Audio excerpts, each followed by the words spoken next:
nous allons surtout nous préoccuper de la liberté face à l'obéissance à la volonté de Dieu. Je rappelle que faire la volonté de Dieu, cela, c'est le désir, c'est ce que Dieu nous demande. Essentiellement, on pourrait dire que faire la volonté de Dieu, cela contient absolument tout ce que Dieu attend de nous. La Bible établit des limites. C'est le propre des commandements de Dieu et des principes évangéliques. Je ne dis pas des commandements à prendre uniquement à la lettre, mais des principes évangéliques, c'est leur caractère dominant d'être des limites. Ce sont des limites. Or, ces limites font-elles échec à la liberté dont Dieu entend que l'homme né de nouveau jouisse. Il s'agit de l'homme né de nouveau, de l'homme converti. On pourrait dire, par exemple, ceci. La Bible nous dicte ce que nous devons penser. Et notre pensée, alors, n'est donc plus libre si la Bible nous impose une pensée, c'est que nous ne sommes plus libres de penser à notre gré. D'autre part, nous pourrions dire que la Bible nous impose une conduite à suivre. Et par conséquent, dirions-nous, notre volonté de vivre librement est donc entravée. Nous pourrions dire, notre volonté n'est plus libre. Alors, je vais tout de suite répliquer à ces deux points. Notre réplique sera celle-ci. Si nous disons que nous ne sommes plus libres de penser, puisque la Bible nous impose une pensée, c'est que nous envisageons donc de penser comme pensent les autres hommes. Mais attention, il faut faire là un peu de documentation sur l'état de notre société actuelle, sur la mentalité qui s'y est formée, et nous pouvons dire avec sûreté que notre pensée, la pensée de l'homme, si elle se laisse influencer par la mentalité du monde, ne peut pas être libre. Ce n'est pas le moment d'illustrer cela, de le démontrer, mais si vous y réfléchissez un peu, vous verrez vous-même que l'homme qui n'appartient pas à Jésus-Christ et qui par conséquent vit selon le monde, l'homme ne peut pas penser librement. Il ne peut pas penser librement parce que sa pensée est trompée.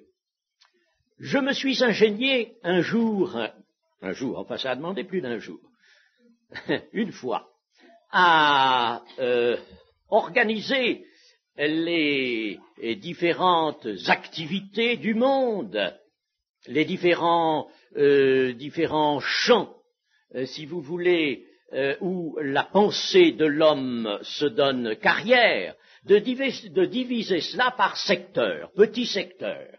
N'est-ce pas? J'ai collationné un certain nombre de petits secteurs dans lesquels je répartissais tout ce qui pouvait préoccuper la pensée du monde. Et je me suis aperçu, en examinant les choses de près, qu'effectivement, comme le Seigneur Jésus l'a dit, celui qui gouverne le monde, c'est-à-dire Satan, est bien le père du mensonge, et il a répandu dans le monde, et particulièrement dans le monde actuel, Il a répandu le mensonge et on en trouve les traces, mensonges, hypocrisie, dans tous les secteurs.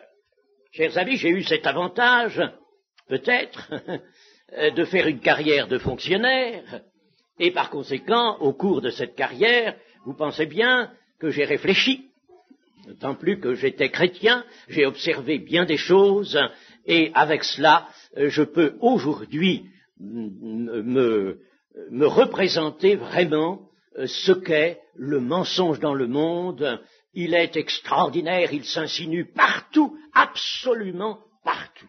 On ne peut pas, si l'on ne fait pas une réflexion profonde, une observation véritablement profonde, on ne peut pas se rendre compte de ce qu'est l'hypocrisie et le mensonge dans le monde. Et j'en reviens donc à notre propos. La pensée de l'homme, qui n'est pas à Jésus-Christ, sera nécessairement trompée. Elle sera séduite, elle sera livrée à l'esclavage d'une imagination suggérée par la mentalité profane actuelle, elle sera victime de l'erreur, elle sera travaillée par la convoitise, c'est un mot biblique, et cela, comme le dit si bien l'Épître aux Éphésiens, chapitre 4, verset 17. Chapitre 4, verset 17. Voici donc ce que je dis et ce que je déclare dans le Seigneur, c'est que vous ne devez plus marcher comme les païens, qui marchent selon la vanité de leurs pensées. Ils ont l'intelligence obscurcie, ils sont étrangers à la vie de Dieu à cause de l'ignorance qui est en eux, à cause de l'endurcissement de leur cœur. Ayant perdu tout sentiment, ils se sont livrés à la dissolution pour commettre toute espèce d'impureté jointe à la cupidité. Mais vous, ce n'est pas ainsi que vous avez appris Christ, si du moins vous l'avez entendu, et si, conformément à la vérité qui est en Jésus-Christ, c'est en lui que vous avez été instruits à vous dépouiller, eu égard à votre vie passée, du vieil homme qui se corrompt par les convoitises trompeuses, à être renouvelé dans l'esprit de votre intelligence et à revêtir l'homme nouveau, créé selon Dieu, dans une justice et une sainteté que produit la vérité. Voilà le contraste que ce passage nous présente entre l'homme qui vit dans le monde païen, qui est une partie du monde païen, et l'homme qui, au contraire, a appris Christ, a été transformé par lui et est entré dans la vie nouvelle, la vie de l'homme nouveau. Alors, donc, l'homme nouveau qui provient d'une action de dépouillement, il a été dépouillé, eu égard à sa vie passée, du vieil homme qui se corrompt par les convoitises trompeuses, il a été renouvelé dans l'esprit de son intelligence et il a revêtu l'homme nouveau. Remarquez ceci, c'est que dans la Bible, il n'est jamais question de l'homme nouveau au pluriel, mais au singulier. L'homme nouveau, il est question aussi de revêtir Christ,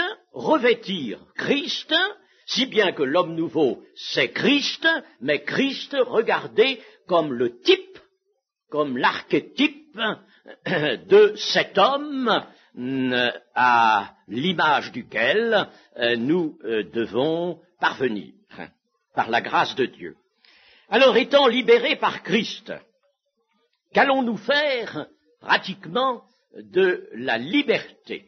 Nous sommes libres, libérés de tout ce qui exerçait sur nous une direction, une contrainte, des entraves. Nous sommes libérés, que faire? Eh bien, je répondrai, bien entendu, ce qu'il faut faire, c'est s'appliquer à vivre la vie nouvelle. Si l'on est libéré par Christ, il faut vivre la vie nouvelle. la liberté, tout comme la parole de Dieu, nous est donnée pour être vécue. Nous l'avons déjà dit cela hier, une liberté que l'on envisagerait simplement comme une abstraction ne serait pas une liberté qu'il serait possible de conserver. On la perdrait immédiatement. La liberté, tout comme la parole de Dieu, doit donc être vécue. Et il faut apprendre Christ et apprendre de lui à vivre la vie nouvelle et par conséquent à vivre la liberté. Comment cela? J'irai très vite, bien sûr, pour répondre à cette question. Pour vivre la vie nouvelle, il faudra, notre texte, le texte que nous venons de lire nous l'indique, il faudra revêtir l'homme nouveau. Il y a donc un type d'homme que Dieu a vu d'avance, qu'il a, on peut dire, créé. Il nous a créés en Jésus-Christ. L'expression figure dans cette même épître aux Éphésiens, chapitre 2, verset 10, car nous sommes son ouvrage, ayant été créés en Jésus-Christ pour de bonnes œuvres que Dieu a préparées d'avance afin que nous les pratiquions. Nous avons donc été créés en Jésus-Christ. Si nous sommes passés par la nouvelle naissance, nous avons été créés. C'est donc vers un type d'homme créé spécialement que Dieu nous dirige. C'est vers ce type d'homme, c'est ce type d'homme qu'il désire que nous revêtions. Il s'agit donc de revêtir cet homme. Et pour cela, il faut bien sûr en prendre conscience, le désirer ardemment avec sa foi et le demander à Dieu, bien entendu. Il faudra marcher en nouveauté de vie, mais cela est une autre manière d'exprimer ce que nous venons déjà de dire. Il faudra être une nouvelle créature, cette nouvelle créature n'étant autre que cette reproduction en nous de l'homme nouveau ou reproduction de Christ. En somme, c'est un Christ qui doit se former dans tout être humain et qui est passé par la nouvelle naissance. C'est un Christ qui tout d'abord est embryonnaire, je n'ai pas peur de l'expression, et qui va se développer au fur et à mesure de la croissance. Un Christ donc doit se former. L'apôtre Paul dit aux Galates qu'il a hâte que Christ soit formé en eux.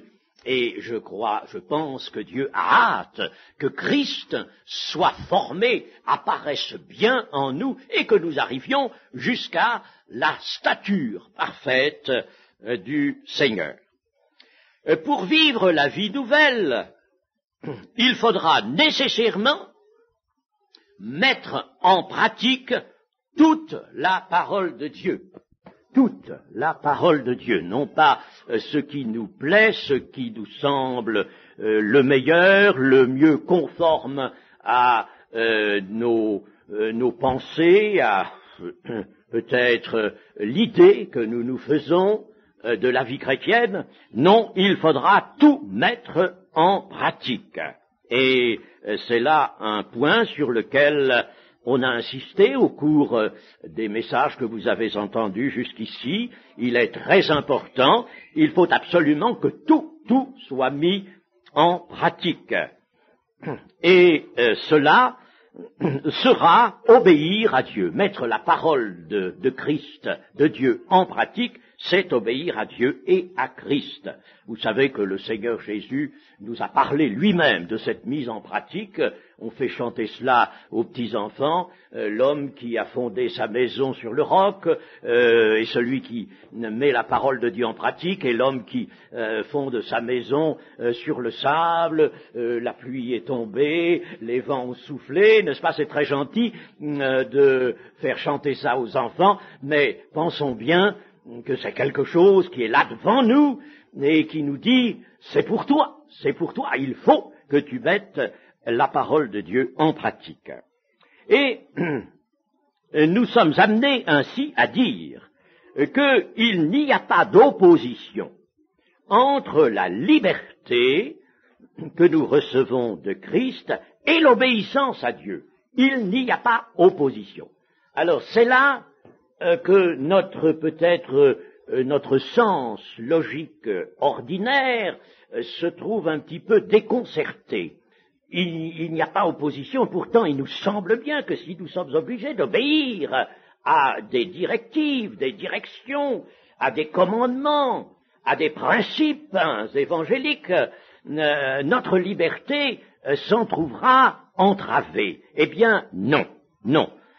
Là, évidemment, il y aurait toutes sortes de choses à dire, et notamment, il faudrait rappeler ceci. C'est que tout l'enseignement que Dieu nous adresse par le moyen de sa parole et de son esprit, tout l'enseignement est établi sur une contradiction. Une contradiction. Je ne parle pas des contradictions que nous avons pu relever d'un texte par rapport à l'autre. Il nous semble qu'il y ait des contradictions, tout cela se résout aisément. Mais je dis qu'il y a dans l'enseignement lui-même est établi sur une contradiction. Le vieux Siméon, prophétisant alors qu'il avait l'enfant Jésus dans les bras, de dire « cet enfant sera un signe qui provoquera la contradiction ».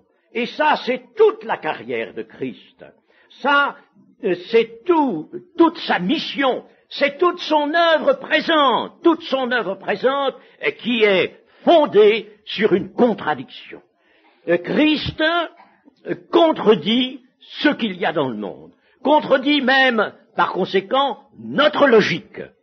Et il peut le faire, étant donné qu'il apporte, lui, un élément hautement surnaturel. Il y a contradiction, mais cette contradiction nous fait passer tout simplement de la logique courante, logique qui est à courte vue, et logique qui est souvent fausse, nous fait passer de la logique humaine, si vous voulez, de la sagesse humaine, à la sagesse de Dieu. Nous fait passer, par conséquent, à une logique, car Dieu, lui, a une logique à lui, et cette logique est parfaite, elle est bien tout autre que celle des hommes. L'obéissance que Dieu demande à ses enfants est donc libre, et ne peut être que cela. Nous avons déjà esquissé cela hier. Une obéissance sans liberté serait tout simplement une contrainte. Ça ne pourrait plus s'appeler obéissance. Ce serait la contrainte, l'esclavage. L'obéissance, par exemple, d'un enfant qui a des parents très sévères, très durs, qui constamment dictent à leurs enfants ce qu'ils doivent faire. Très exactement, les enfants obéissent à contre-cœur, mais ils obéissent parce qu'ils craignent, ils ont peur des parents. Eh bien, ce n'est pas cette obéissance-là que Dieu veut. Il ne veut pas que ce soit sous l'empire de la peur, la crainte de l'Éternel, la crainte filiale de l'Éternel étant tout autre chose. Il ne veut pas que ce soit sous l'empire de la peur. Or, la liberté que nous avons reçue de Christ, si elle ne s'employait pas dans l'obéissance à Dieu, elle se perdrait. Elle se perdrait tout aussitôt. Ah, chers frères et sœurs, pensez bien à cela. Cette liberté que nous avons de Christ, si elle ne s'emploie pas dans l'obéissance à la parole parfaite de Dieu, eh bien, elle se perd. En effet, l'asservissement aux aspirations du monde réapparaîtrait tout aussitôt en nous. Et c'est ce qui arrive dans certaines expériences malheureuses de certains chrétiens qui s'affaiblissent, qui se laissent un peu aller, qui se laissent reprendre un petit peu par le monde, un petit peu ou beaucoup par le monde, et immédiatement l'asservissement réapparaît. L'asservissement que nous avions abandonné réapparaît. Les puissances hostiles à Dieu nous reprendraient bien vite si nous n'utilisions pas notre liberté dans l'obéissance à Dieu. C'est donc par l'obéissance que notre liberté nous tiendra fortement unis à Christ, qui est source de vie, source de la vie nouvelle. C'est par l'obéissance. En effet, si nous nous relâchons dans l'obéissance, immédiatement le lien avec le Seigneur Jésus se distend. Or, que nous a demandé le Seigneur? Que nous a-t-il dit? Quel est son impératif? Demeurez en moi. Ce qui veut dire, maintenez-vous en moi. Maintenez-vous dans une relation vivante avec moi. Maintenez-vous en moi. Ça, c'est très important, et on l'a mis sur la couverture des petits recueils de cantiques. Demeurez en moi. Ça, c'est excessivement important. Je voudrais vous faire remarquer, je vais très vite parce que la montre va encore plus vite que moi. Je voudrais vous faire remarquer une chose, mais vous allez tout de suite en convenir. C'est que les textes bibliques qui nous appellent à l'obéissance sont tous, vous entendez bien, tous conditionnés par la liberté. Par la liberté. Ce ne sont pas des textes qui nous disent « tu vas faire ceci, rien que ceci, et tu ne feras rien d'autre ». Non, ils sont tous conditionnés par la liberté. Pour le caractériser rapidement, je vous rappellerai qu'il y a beaucoup de si dans l'Écriture. Par exemple, si tu obéis, si vous obéissez. Voyez-vous, comment Dieu, n'est-ce pas, nous appelle, nous, en tant que créatures qu'il veut libres, si vous obéissez. L'apôtre Paul, dans le chapitre 6 des Romains, emploie même cette formule, s'adressant aux Romains, vous avez obéi de cœur à la règle de doctrine. Il constate l'obéissance de ces chrétiens, mais vous avez obéi de cœur, vous avez obéi librement, avec joie. C'est votre cœur qui vous a porté dans l'obéissance. Et cette obéissance-là, elle a été naturellement agréable à Dieu. Et lorsque nous lisons les invitations du Seigneur Jésus, et particulièrement celle du chapitre 15 de Jean, c'est un chapitre admirable. Je sais pas, moi, on arrive à dire que tout est admirable, mais quand on tient quelques passages de la Bible, évidemment, on ne peut pas s'empêcher de parler d'admiration. Eh bien, dans Jean chapitre 15, il y a ceci, par exemple, au verset 5, je suis le cep, vous êtes les sarments, celui qui demeure en moi et en qui je demeure porte beaucoup de fruits, car sans moi vous ne pouvez rien faire. Si quelqu'un ne demeure pas en moi, il est jeté dehors comme le sarment, et il sèche, puis on ramasse les sarments, et on les jette au feu, et ils brûlent. Si vous demeurez en moi, et que mes paroles demeurent en vous, demandez ce que vous voudrez, et cela vous sera accordé. Si vous portez beaucoup de fruits, c'est ainsi que mon Père sera glorifié. Vous voyez les si, n'est-ce pas? Vous voyez, il n'y a pas, en somme, de commandement rigide, c'est un commandement qui est offert à des hommes et des femmes libres. La parole de Dieu est en son tout, donc, une parole de liberté. Et Jacques nous dira la loi parfaite de liberté. Loi parfaite de liberté. Et elle est une semence de liberté. Nous aurons l'occasion peut-être d'insister davantage sur ce fait qu'elle est aussi une semence de liberté, c'est-à-dire que là où elle est entendue, où elle est reçue, ce matin on nous a parlé de recevoir, n'est-ce pas, de recevoir. Eh bien, recevoir la parole et recevoir le Saint-Esprit. Eh bien, là où la parole est reçue, là apparaît la liberté. Et je vous rappelle ce texte déterminant à ce sujet de Paul dans 2 Corinthiens chapitre 3 et verset 17, est très important. Ce matin, notre frère l'a encore cité. Or, le Seigneur, c'est l'Esprit, et là où est l'Esprit du Seigneur, là est la liberté.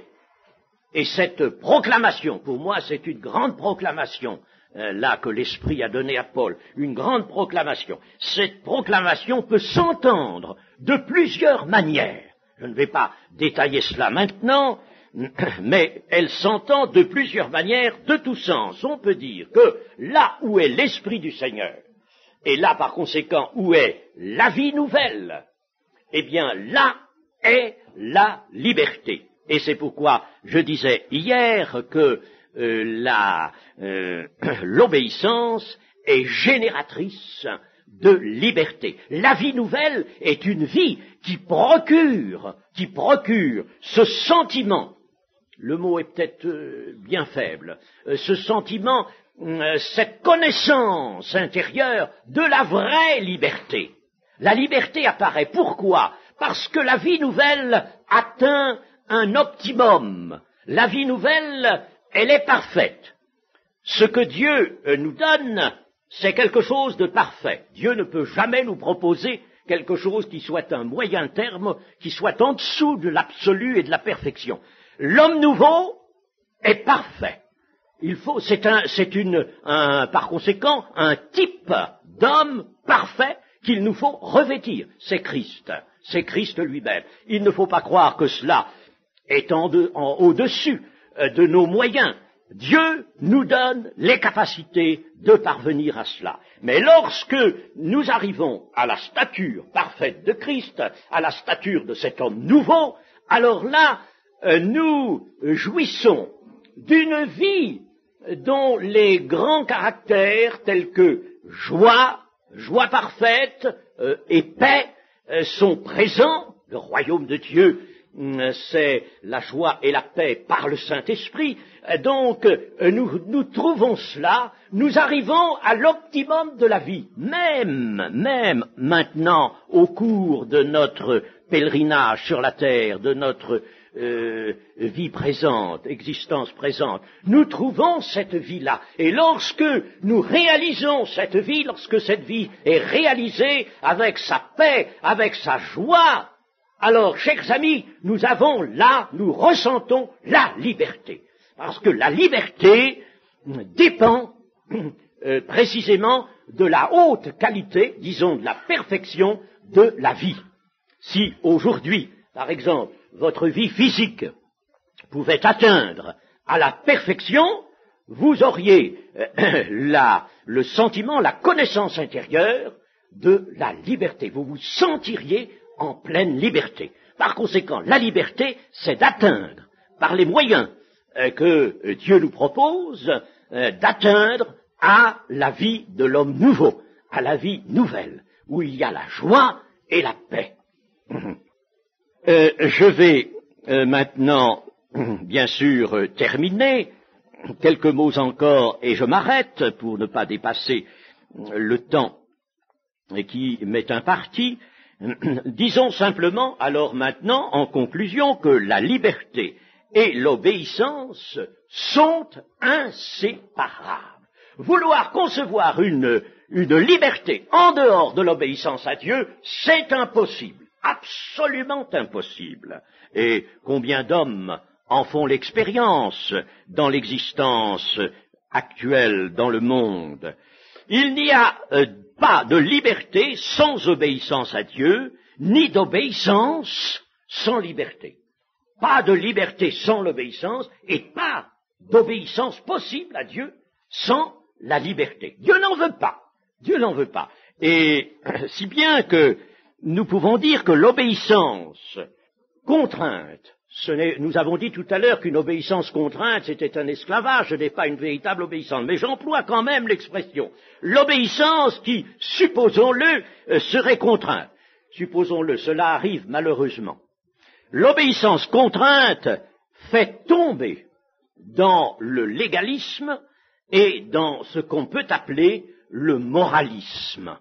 Et ne croyez pas que la morale chrétienne n'ait pas eu dans le monde de bons effets. Aujourd'hui, on la rejette. On l'a rejetée hautement à la Chambre des députés, il y a quelques années. Hautement, on a rejeté, mes amis, ça on ne le sait pas toujours, on a rejeté la morale chrétienne. Mais cette morale chrétienne, ce n'est pas elle qui nous introduit dans la vie nouvelle. Et elle en est bien incapable.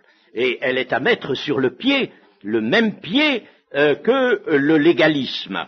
Et pour vous montrer cela, je terminerai sur cette citation dans l'épître de Paul aux Colossiens.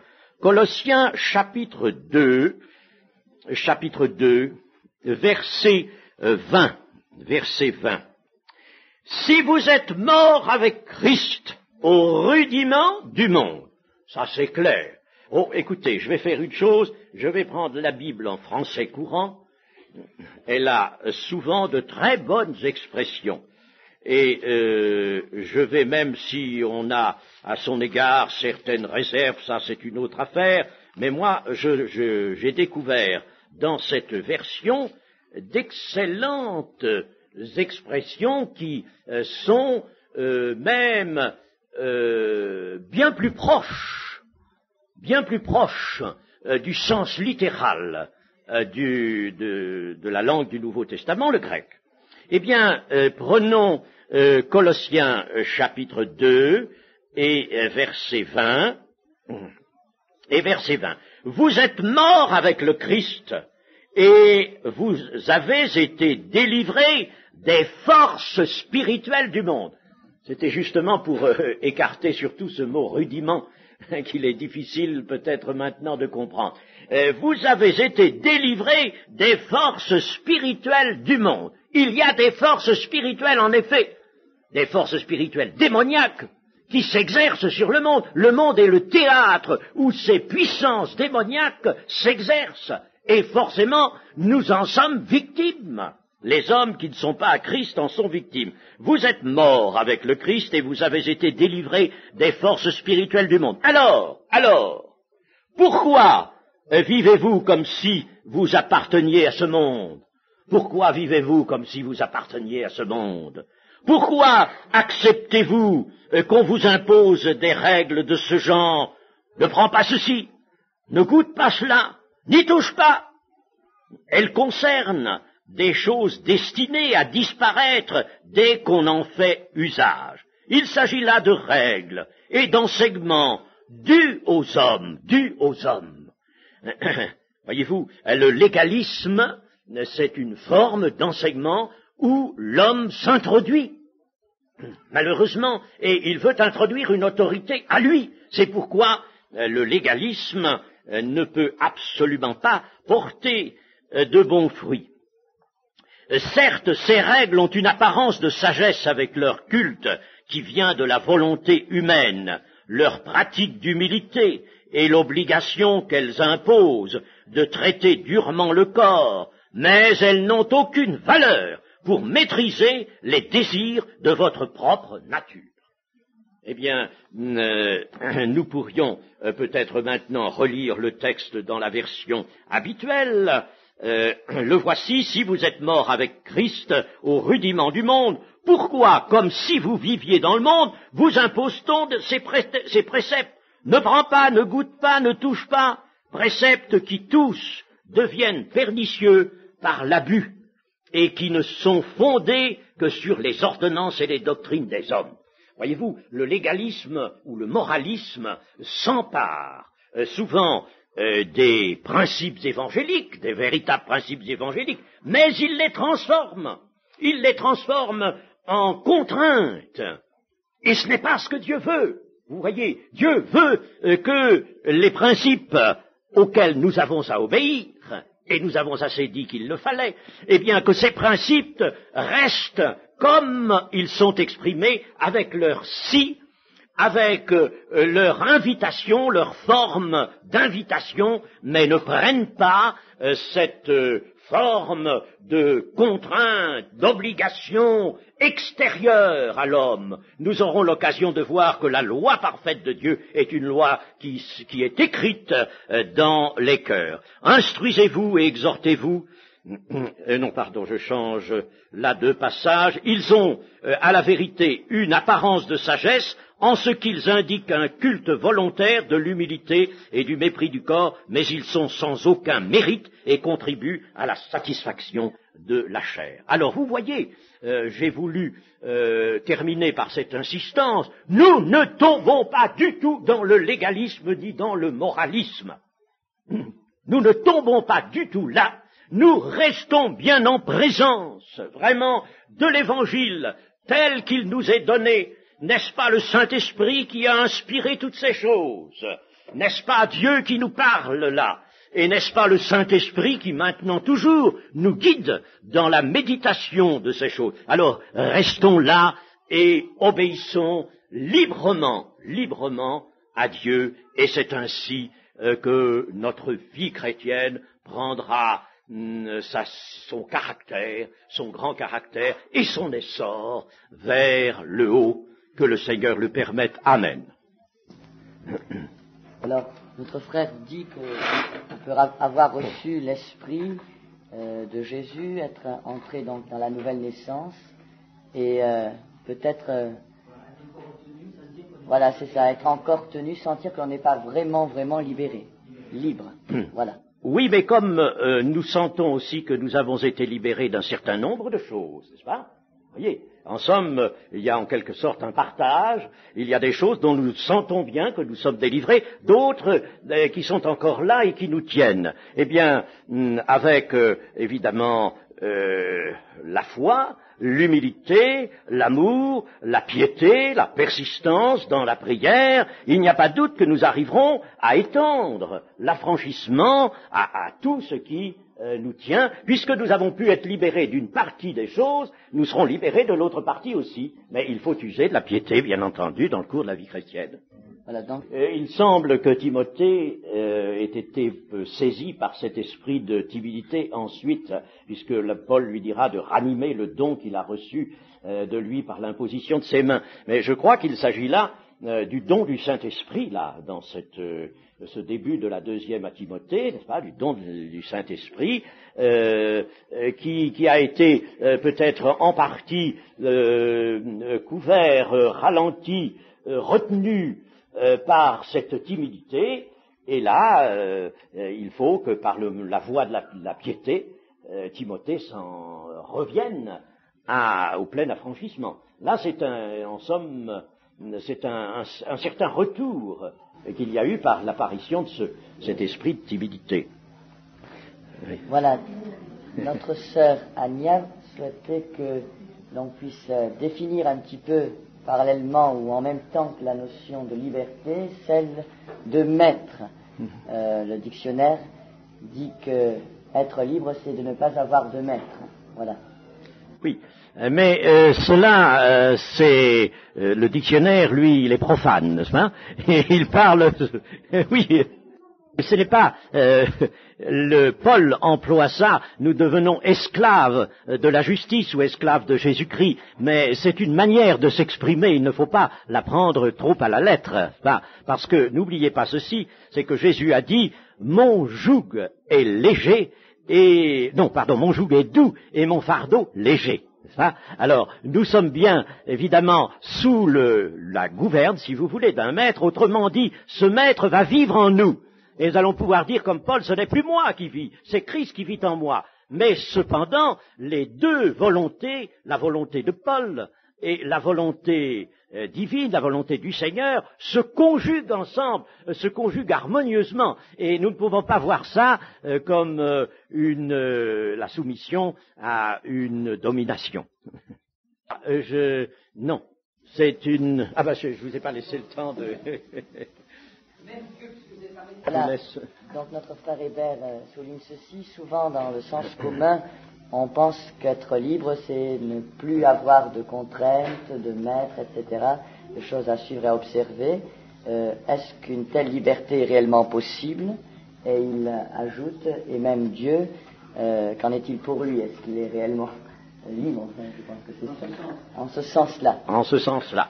Eh bien, il faut dire que ce sens commun de la liberté, évidemment, qui est très répandu aujourd'hui, n'est pas le bon, et bien entendu, si on le conserve, il mène à l'anarchie. D'ailleurs, voyons ce qui se passe dans la société aujourd'hui, hein, où vraiment l'emprise de l'anarchie augmente. Qu'est-ce que Nietzsche avait dit, par exemple? Il avait dit que Dieu était mort et que on allait vers le nihilisme, et que le nihilisme était déjà en marche et qu'on y allait avec ce sens, précisément cette notion que vous venez de rappeler de la liberté. Alors quant à Dieu, lui, il est libre, bien sûr, mais il suit les lignes de sa sagesse. Dans le début de la Genèse, ne constate-t-il pas, en effet, en considérant ses œuvres, que cela était bon, cela était très bon, n'est-ce pas? Voyez, donc Dieu lui-même est libre, mais il se sert de sa liberté pour satisfaire la justice, satisfaire son amour, faire exécuter tous les desseins qui sont dans la ligne de son amour et de sa sagesse.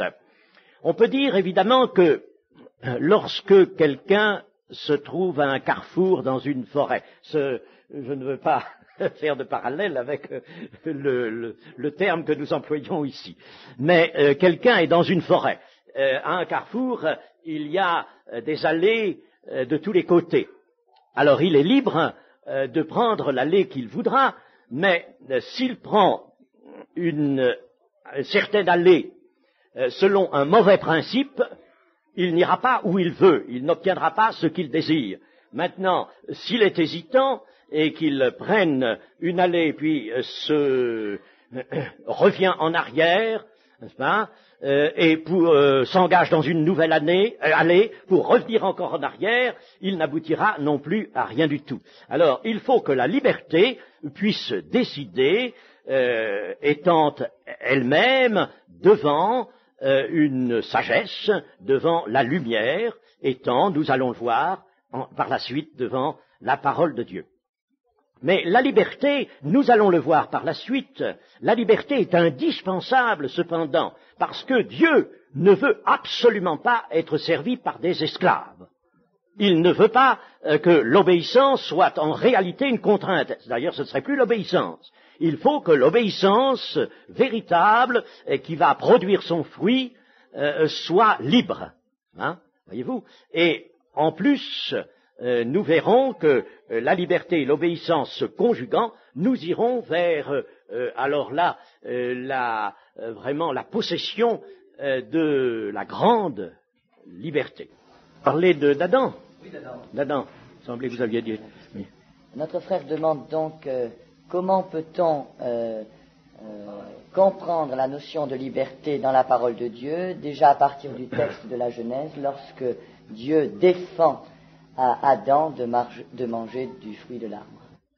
Oui, alors, bien sûr, j'ai prévu dans l'étude la réponse à cela, vous le pensez bien, n'est-ce pas?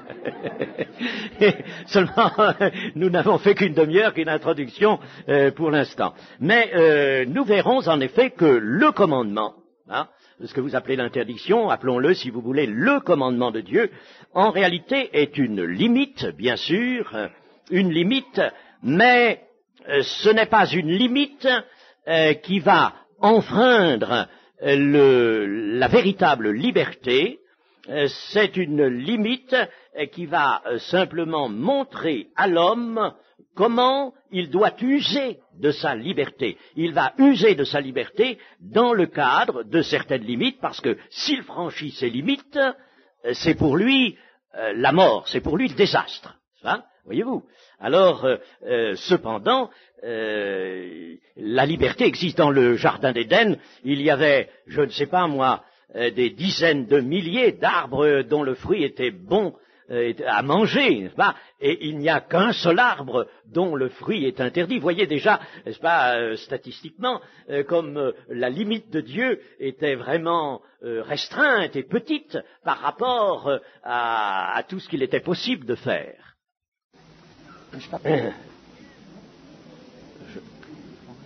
Notre frère M. Eschler souligne que le fait qu'Adam était libre est prouvé par justement qu'il ait mangé de ce fruit.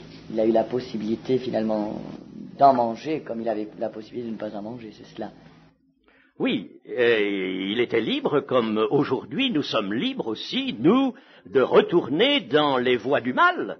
Nous sommes libres de faire ce que Dieu nous dit de ne pas faire. Mais si nous faisons ce que Dieu nous convie à faire, nous allons non seulement, nous le montrerons par la suite, non seulement conserver notre liberté, mais la fortifier. Tandis que si nous faisons le contraire de ce que Dieu nous dit, nous allons perdre la liberté.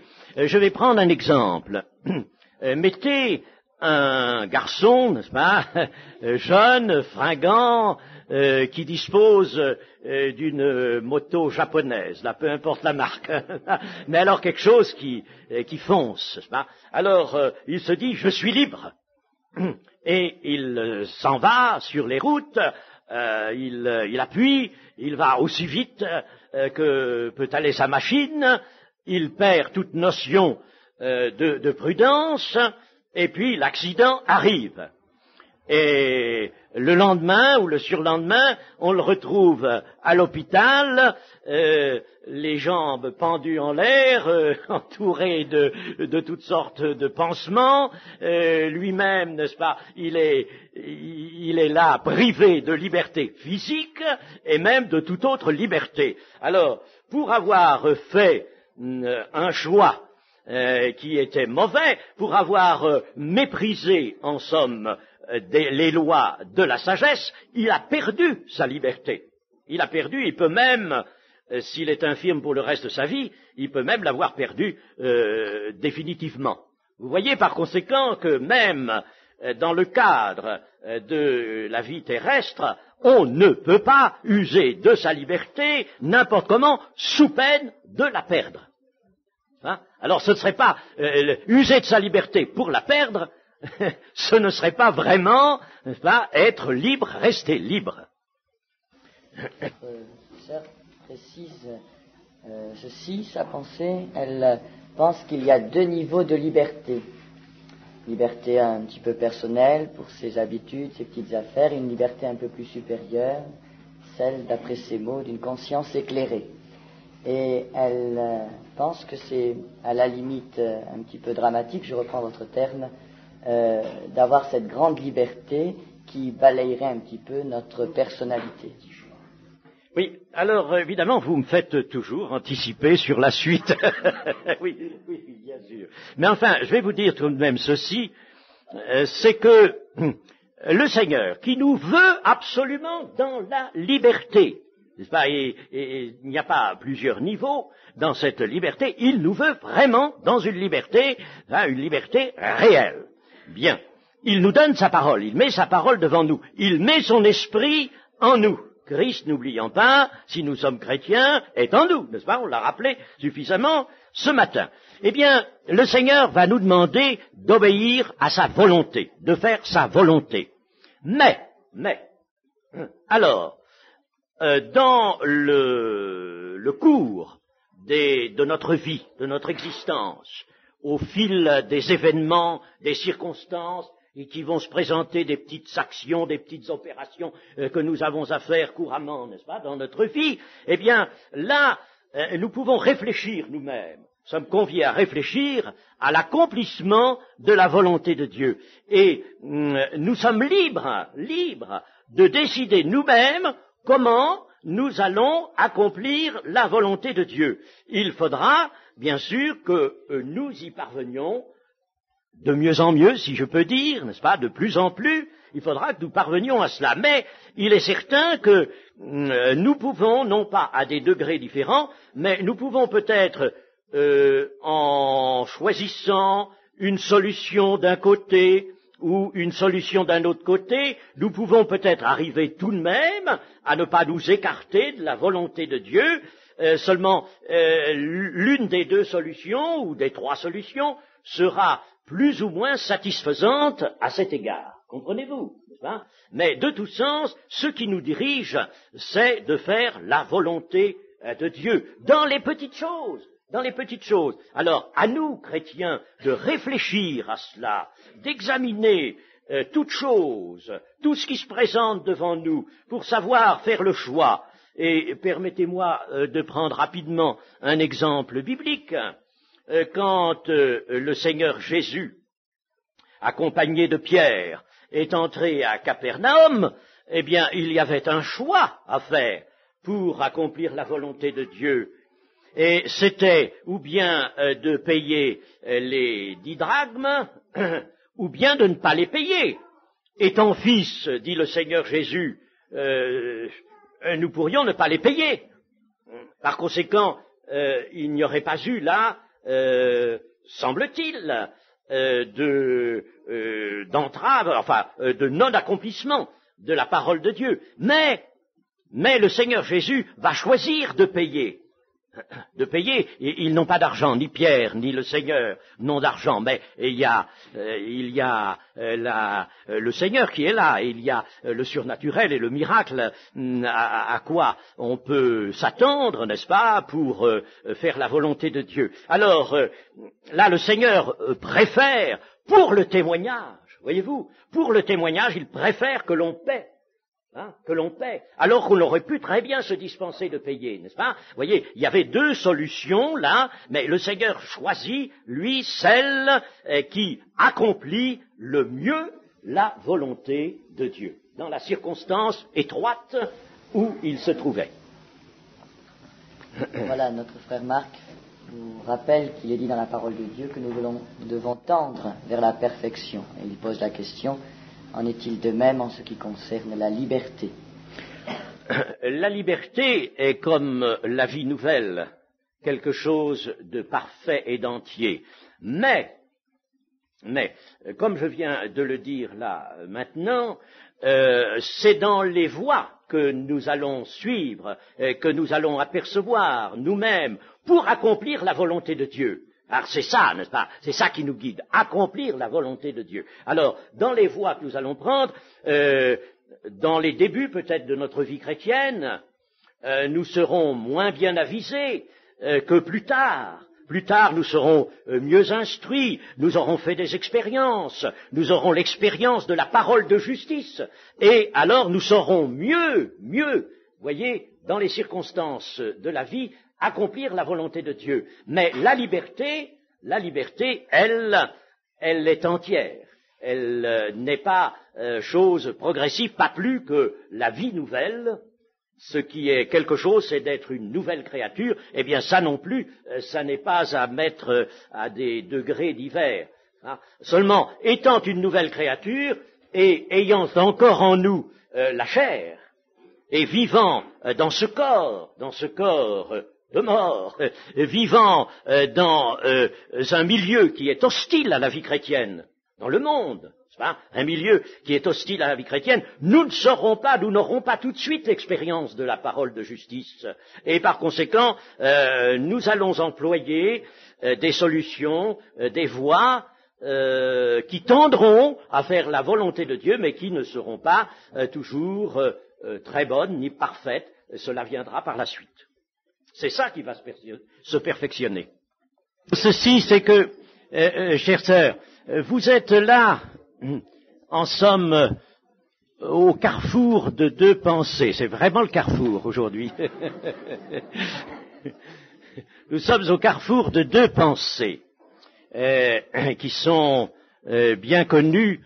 L'une qui veut que tout notre comportement, tout ce qui fait notre comportement, nous, enfants de Dieu, bien sûr, quand nous disons que nous sommes nés de nouveau, ça veut dire que nous sommes enfants de Dieu. Et enfants de Dieu, c'est Dieu qui l'a déclaré. C'est pas nous, n'est-ce pas? Dieu nous dit, voilà, maintenant tu es enfant de Dieu. Bien. Et alors, l'une des deux pensées veut donc que tout dans notre comportement soit presque automatisé. Voyez-vous, peut-être le mot est peut-être excessif, c'est-à-dire que tout vraiment soit étroitement dirigé par Dieu, par l'Esprit de Dieu. Et puis l'autre pensée, et voilà où se situe le carrefour, l'autre pensée qui veut au contraire que nous jouissions d'une liberté d'appréciation aussi, n'est-ce pas, de nos actes, petits ou grands, de la manière dont nous allons nous comporter. Eh bien, c'est cette seconde pensée qu'il faut voir sans nuire en rien au principe que vous avez rappelé. Autrement dit, le Seigneur notre Dieu veut par son esprit nous diriger dans les voies de l'obéissance, de l'accomplissement à sa volonté. Ça, c'est majeur. C'est pas ? Il veut nous diriger, mais nous diriger à travers nos mains libérées. C'est-à-dire qu'il veut que nous prenions nous-mêmes responsabilité, conscience et responsabilité de ce que nous allons faire. Et que ce ne soit pas vraiment quelque chose d'immanquable, si vous voulez, d'automatique. Voyez-vous ? Voyez, Dieu veut par conséquent nous diriger par son esprit, mais à travers la liberté qu'il nous a donnée. N'oublions jamais ça. Par conséquent, nous avons responsabilité. Alors, vous avez raison de dire qu'il faut user de la grâce, bien sûr. Enfin, et nous arriverons précisément à user de notre liberté de façon satisfaisante. Nous ferons ce qui est agréable à Dieu, comme Jésus pouvait le dire, ferons vraiment ce qui est agréable à Dieu lorsque nous ferons appel à la grâce. Je crois que la grâce est non seulement une faveur, charis, non seulement une faveur, mais qu'elle est aussi l'apport d'une force, d'une puissance. Mais cette puissance étant utilisée, par l'enfant de Dieu, je reprends l'expression, par l'enfant de Dieu dans sa liberté. Dieu donc veut nous diriger, nous, à travers nos mains, notre personne libérée. Voilà.